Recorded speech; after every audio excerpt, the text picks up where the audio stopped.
కిరణ్: ఏరా చందు, ఇంట్లో ఏ పని చేయవా? రోజు ఆఫీస్కి కరెక్ట్ టైంకి వచ్చేస్తావు. చందు: పెళ్ళైన కొత్తలో మా ఆవిడకి ఏదైనా సాయం చేద్దామని షింక్లో నల్లగా మాడిపోయిన మూకుడిని గీకి గీకి తెల్లగా మెరిసిపోయే వరకు తోంపెట్టా. కొంతసేపటికి మా ఆవిడ వచ్చి చూసి ఒకటే ఏడుపు. నాకేం తెలుసు, అది నాన్ స్టిక్ అంట. అంతే, అప్పటినుంచి నన్ను ఏ పని చేయనివ్వదురా.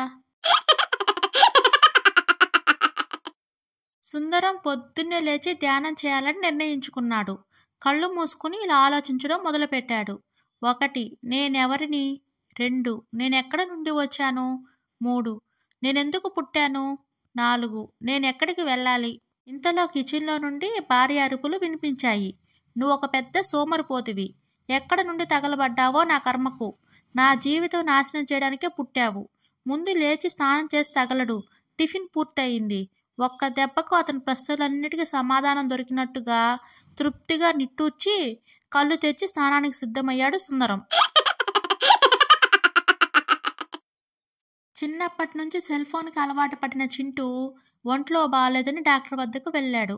డాక్టర్: ఏంటయ్యా నీ సమస్య? చింటూ: ఉదయం నుంచి నాకు unlimited free out going sir. మధ్య మధ్యలో రకరకాల రింగ్ టోన్స్ వస్తున్నాయి. నా పొట్టలు అసలు బ్యాలెన్సే లేదు. రీఛార్జ్ చేసిన క్షణాల్లోనే బ్యాలెన్స్ నీళ్ళు అవుతుంది.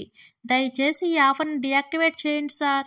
డాక్టర్: పాపం చింటూ సమస్య ఏంటో మీకు అర్థమైందా? విజయ్: అరే అజయ్, ఐ లవ్ యూ అనే పదం ఎక్కడి నుంచి వచ్చిందంటావు? అజయ్: ఖచ్చితంగా చైనా నుండే వచ్చుంటుందిరా. విజయ్: అంత ఖచ్చితంగా ఎలా చెప్తున్నావు? అజయ్: చైనా వస్తువులే కదా, ఎప్పటి వరకు ఉంటాయో ఎవరూ చెప్పలేరు. ఈ లవ్ కూడా అంతేరా.